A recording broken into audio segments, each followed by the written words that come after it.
आज की सबसे बड़ी खबर, बिहार में नीतीश कुमार सरकार ने बड़ा दांव चलते हुए जातिगत जनगणना के आंकड़े जारी कर दिए हैं। सरकार की रिपोर्ट के मुताबिक बिहार में सवर्णों की तादाद 15.52% है, यानी कि 15.5% के आसपास। भूमिहारों की आबादी अगर आप देखें तो 2.86%, ब्राह्मणों की आबादी अगर आप देखें तो 3.66%, कुर्मी जनसंख्या 2.87%, मुसहर की आबादी 3%, यादवों की आबादी 14% और राजपूतों की आबादी 3.45% बताई जा रही है।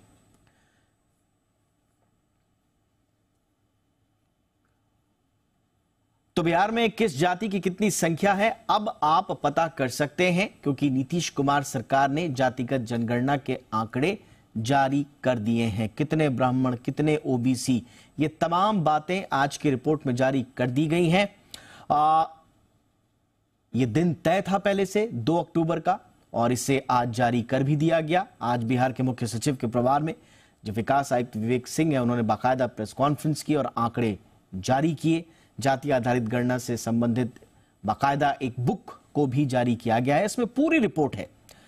एक जो बड़ी बात है, इसमें आर्थिक स्थिति से संबंधित जो आंकड़े हैं वो अभी बाद में जारी होंगे। ये फर्स्ट फेज आप कह सकते हैं, पहला चरण, जिसमें जाति के आंकड़े जारी किए गए हैं।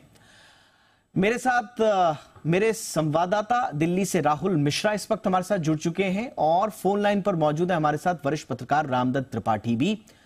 रामदत्त सर, आपका बहुत बहुत स्वागत है। राहुल, पहले मैं आपके पास आ रहा हूं।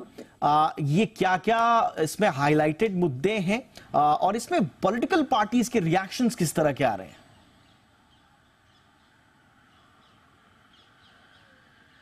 देखिए, जो जनगणना की गई है, जनगणना बिहार की जो जनसंख्या है इस समय, यदि इस जो आंकड़े के अनुसार तकरीबन 13 करोड़ के करीब में जनगणना है। इसमें तमाम जो ओबीसी हैं, अन्य पिछड़ा वर्ग है, उसके साथ सवर्ण जिसमें राजपूत और ब्राह्मण की बात की गई है, इन सभी का आंकड़ा यहाँ पर दिया गया है। और एक यदि जैसे कहा जाए तो ओबीसी 26%, 36% अन्य पिछड़ा वर्ग, 3% ब्राह्मण और राजपूत के इसमें है, मुसहर जाति 2.86% है। इन सभी चीज़ों का ये पूरा आंकड़ा दिया गया है। लेकिन इसको लेकर के, क्योंकि ये जब जारी किया गया है ये मामला, क्योंकि जब इसकी जब शुरुआत हुई थी तो इसको लेकर के तमाम पॉलिटिकल पार्टी, जिसका जो खुद मुख्य विपक्षी दल, उसका विरोध भी किया गया था। उसके साथ ही इसके अलावा यदि कहा जाए तो ये मामला कोर्ट में भी गया था ये। लेकिन अब यदि कहा जाए कि अभी इस समय यदि हम देखें तो राजनीतिक हलकों की यदि बात करें तो राहुल गांधी का जिस तरीके का ट्वीट देखने को मिला है, राहुल गांधी ने, क्योंकि अभी जब मध्य प्रदेश में राहुल गांधी थे तो मध्य प्रदेश में उन्होंने इस बात का जिक्र किया था, जातिगत जनगणना का वहां पर जिक्र किया था। तो इससे ये साफ लगता है कि आने वाले समय में जब लोकसभा का चुनाव हो रहा है तो इसको एक बड़ा ये मुद्दा लेकर के, और ये जो पॉलिटिकल पार्टीज हैं ये इसको एक बड़ा मुद्दा बना करके और चुनाव मैदान में जाएंगी। बीजेपी की यदि बात किया जाए तो बीजेपी की तरफ से इसका विरोध किया गया। बीजेपी ये कह रही है कि बीजेपी यहाँ पर जो राज्य सरकार है, राज्य सरकार उसका आंकड़ा दे कि आखिर में कितने लोगों को नौकरियां यहाँ पर राज्य सरकार के द्वारा दी गई है, बशर्ते जातिगत जनगणना को जारी करने से ज़्यादा जो है वहाँ पर नौकरियों के बारे में जिक्र यहाँ पर किया जाए। तो विरोध भी यहाँ पर देखने को मिल रहा है। और यदि कहा जाए तो जो INDIA का जो अलायंस है उनकी तरफ से इस पे समर्थन भी देखने को मिल रहा है। जातिगत जनगणना यहाँ पर जारी कर दी गई है, जिसमें कि तमाम पहलुओं का जिक्र किया गया है, कितने % कितने लोग हैं, उन सभी चीज़ों को यहाँ पर दिया गया है। उसका तर्क भी दिया गया है कि हिस्सेदारी के बारे में यहाँ पर पता चलेगा कि आखिर में कितने लोग, कितने % जो बिल्कुल आज कितने % बिल्कुल मुख्य सचिव आमिर सुबहानी जब प्रेस कॉन्फ्रेंस कर रहे थे तो वो यही कह रहे थे कि अब ये पता चल पाएगा कि सोशो इकोनॉमी स्थिति क्या है और फिर उस तरह से नीतियां बनाने में मदद मिलेगी। लेकिन राजनीति में कहा जाता है कि कास्ट बेस्ड जनगणना जो है वो सोशियो इकोनॉमिक असेसमेंट से ज्यादा पॉलिटिकल चीजों को तय करती है। इसलिए मैं रामदत्त त्रिपाठी जी के पास आना चाहूंगा। त्रिपाठी सर, इसका पॉलिटिकल इम्पैक्ट आप क्या देख रहे हैं? क्योंकि विपक्षी गठबंधन खास तौर से समाजवादी जो हैं बिहार में, वो इसको अपनी जीत के तौर पर बता रहे हैं। देखिए, जहां तक आपने समाजवादियों की बात की, तो ये डॉक्टर लोहिया का पुराना नारा था संयुक्त सोशलिस्ट पार्टी का कि संसोपा ने बांधी गांठ, पिछड़े पामे 100 में 60। तो ये वो चली आ रही थी। बाद में फिर वो लोकदल से होते जनता दल, बाद में मंडल कमीशन बना। और फिर भी क्या है कि जो दलित तबका है उसको करीब करीब आबादी के हिसाब से उनको रिजर्वेशन है। पिछड़े वर्गों की यह शिकायत थी कि हमारा जो अनुपात कम है, 27% ही है, और जबकि नारा वही था कि जिसकी जितनी संख्या भारी उतनी उसकी हिस्सेदारी। तो आजकल गवर्नमेंट जॉब एक बहुत बड़ा स्टेटस सिंबल भी है, सोशल उसका भी है, सामाजिक उसका भी है, मतलब निशानी है कि भाई आपकी तरक्की कर जाते हैं, आप बदल जाता है। तो वो अब मेरे ख्याल से सबसे ज्यादा तो दबाव मोदी सरकार पे इस बात का पड़ेगा कि जो 2011 में राहुल गांधी कहना है कि सर्वे कराया था सरकार ने, कांग्रेस सरकार ने, तो उसको जारी करें, ये दबाव और बढ़ेगा।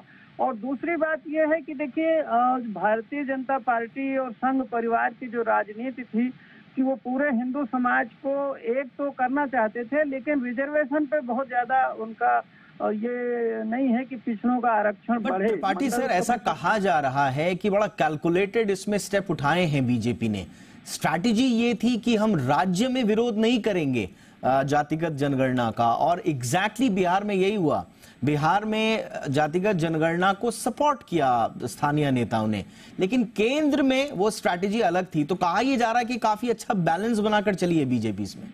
जी, बैलेंस बना के चल रही थी, लेकिन देखिए ना, बिहार में आप साफ हो गया कि 63% जो है ये ओबीसी है।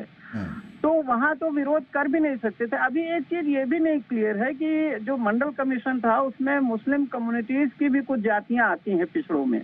तो अभी वो क्लियर नहीं है कि वो जो 17% मुस्लिम पॉपुलेशन बता रहे हैं उसमें कितनी ओबीसी है। अगर वो जुड़ेगा तो बढ़ जाएगा आंकड़ा।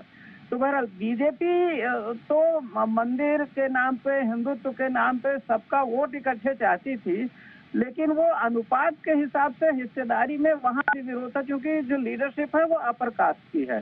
तो अब बीजेपी के अंदर सबसे बड़ा कंट्रडिक्शन यही होगा कि अपर कास्ट और जो ओबीसी के बीच में जो कंट्रडिक्शन है उसको सुलझाना। और दूसरी बात यह है कि जैसा मैंने कहा कि अब उन पे दबाव पड़ेगा कि ये जो सर्वे हुआ था 2011 में उसको जारी करें, क्योंकि राहुल गांधी ने इसको एक बड़ा मुद्दा बना लिया। और देखिए, कांग्रेस को भी ये समझ में आया है कि उसके पतन का कारण ये था कि यूपी बिहार में उसने ओबीसी की उपेक्षा की थी। अब उनको समझ में आ गया कि बिना ओबीसी की हमारी जो है वो रिवाइवल नहीं होगा यूपी और बिहार में। बट इसमें तो बीजेपी का, त्रिपाठी सर, इसमें बीजेपी का एक और तर्क ये है कि इसमें कोई चौंकाने वाली बात नहीं है कि जो पहले के जो आकलन रहे हैं, असेसमेंट रहे हैं, जो माना जाता था कि सबसे ज्यादा ओबीसी ही वहां पर होंगे स्वाभाविक रूप से, और वो 63% आए हैं, तो उसमें कोई बहुत बड़ा कोई अंतर या कोई फेरबदल आंकड़ों का आ गया हो, ऐसा भी नहीं है। नहीं, ये नहीं है, लेकिन क्या होता है कि अदालत में जब आप जाते हैं तो अदालत भी अपने फैसलों में बराबर कहती है कि भाई पहले सर्वे होना चाहिए कि इसकी कितनी पॉपुलेशन है। ये प्रमोशन में जब रिजर्वेशन की बात आई थी तो उसका आया था। तो एक अनुमान लगाना और एक सर्वे होना, आधिकारिक सर्वे होना, दोनों में फर्क है। अब जब आधिकारिक सर्वे आएगा तो उससे बल मिलेगा और उसको कोर्ट में भी बल मिलेगा, नहीं तो कोर्ट में चैलेंज हो जाता है। नहीं, लेकिन ये तो क्योंकि बिहार हाई कोर्ट ने इस पर हरी झंडी दी थी और उसके बाद ही इसे, वो तो हरी झंडी तो सर्वे के लिए दी थी ना। अब आगे उसके बेसिस पे जब नौकरियों में या जमीन में या कहीं, वही मैं आपसे पूछ रहा हूँ, अब आगे क्या, आगे का स्टेप क्या होगा? क्योंकि ये यही नहीं रुकने वाला है। अभी कांग्रेस ने मध्य प्रदेश में ऐलान किया है कि जब उनकी सत्ता आएगी तो वो भी जातिगत जनगणना कराएंगे। अखिलेश यादव यूपी में बहुत पहले से कहते रहे हैं, तो अब क्या ये राज्यों में दिखाई देगा? ये अब तो देखिए, सबसे बड़ी बात ये होगी, जैसे कुछ साउथ स्टेट्स में हुआ भी है, तमिलनाडु वगैरह में, कि एक तो ये जो 50% की सीलिंग है, ये कहा जाएगा कि इसको आप बढ़ाइए और तभी पिछड़ों का कोटा बढ़ेगा 27 से ज्यादा। तो ये जो आगे आने वाला है कि वो 27 से बढ़ाना पड़ेगा। कितना जाएगा ये तो हम नहीं कह सकते कितने पर वो होगा। और दूसरे जो 50% की अभी एक सीलिंग सी है सुप्रीम कोर्ट के कहने पे, वो सीलिंग बढ़ाने का भी आंदोलन ये लोग चलाएंगे।